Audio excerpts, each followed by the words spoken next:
Well, God has just finished speaking to the Messiah, to his servant. And now, as we have listened in on that conversation, as we have been given access to what God has said to his son, to his Messiah, to his servant, now we know what is going to happen through him for our benefit. And so the prophet is speaking again in verse 10, and he calls upon us to sing a new song. Verses 10 through 13 of Isaiah 42, as we continue our study of the suffering servant passage in Isaiah. Sing to Yahweh a new song. Sing his praise from the ends of the earth, you who go down to the sea and all that is in it, you islands and those who dwell in them. Let the wilderness and its cities lift up their voices, its settlements, where Kedar inhabits, and the inhabitants of Selah sing aloud. Let them shout from joy to the tops of the mountains, and give glory to the Lord, and declare his praise in the coastlands. The Lord will go forth like a warrior. He will arouse his zeal like a man of war. He will utter a shout, yes, he will raise a war cry and prevail against his enemies. Okay.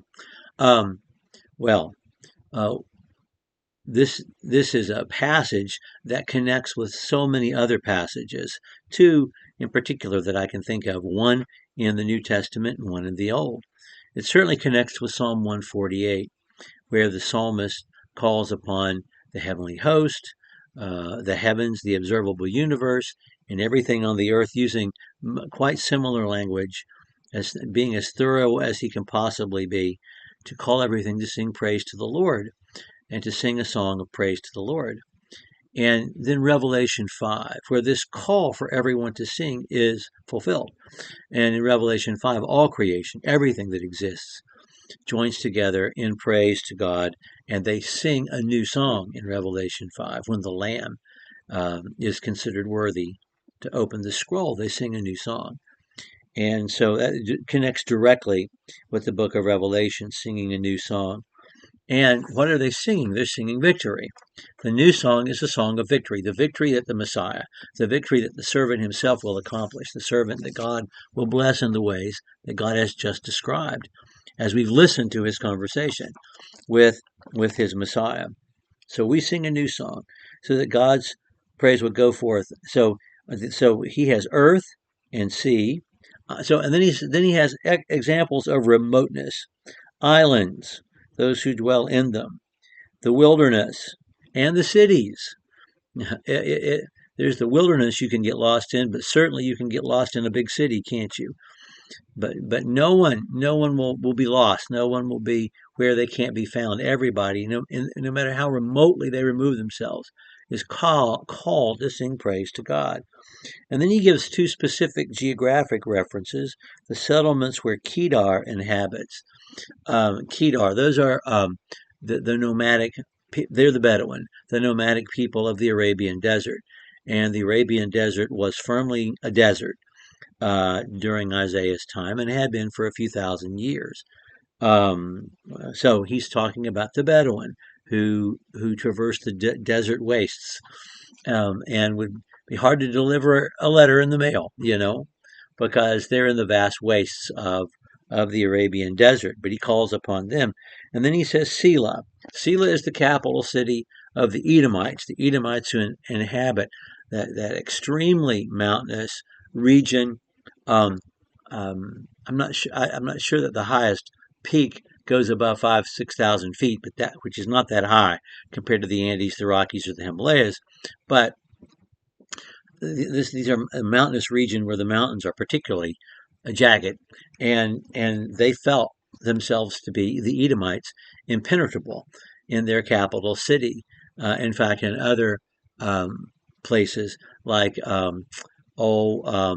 Obadiah or Amos, who prophesy about the Edomites, they're described they describe the confidence the Edomites have, like eagles in their nest, perched high, and so they are another symbol of remoteness.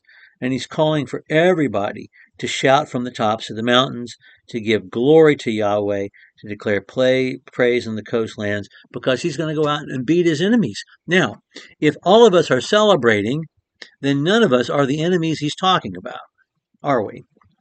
If he's called for all humanity, no matter how remotely removed from where he is, to sing praise to God for God's victory over his enemies, then his enemies are not us individual souls. Maybe he has nation states in mind, or maybe he has sin and its influence in mind. But it's not the individual person, because all humanity is called to praise God for the victory that we will share in. The Messiah's victory is for all. And so he says Yahweh is going to go forth like a man of war. Recalls Habakkuk chapter 3. I think it's not verse 16. I think it's verse 7, where he says God goes forth for the salvation of his peoples, and pictures God as, leading the cavalry, leading the charge for the salvation of his people. And so we have God, who is Lord of hosts, God of armies, going forth to achieve his goal, which is to defeat his enemies and bring about our salvation. But even though we have the language of a warrior used, we know from the earlier passage, from 42 verses 1 through 4, we just have to go up, a few verses in this chapter to find out that his servant will not cry out, will raise his voice, will not bruise a reed, will not extinguish a dimly burning wick. He's going to, he will not be disheartened or crushed. He's faithfully going to bring forth justice through his humility and his compassion. So those are the weapons that the Messiah is riding forth to wield. His willingness to sacrifice, his compassion for us, his love for us, and his gentleness. So let's not forget that, even though there are warrior phrases used to describe him. Let's not forget who the enemy is, not individual souls, and let's not forget how his victory is going to be achieved with humility and compassion. Okay, so in our next section, the prophet is going to talk a bit about himself. We'll look at that next time. Thank you for joining me for another 5 good minutes with the Word.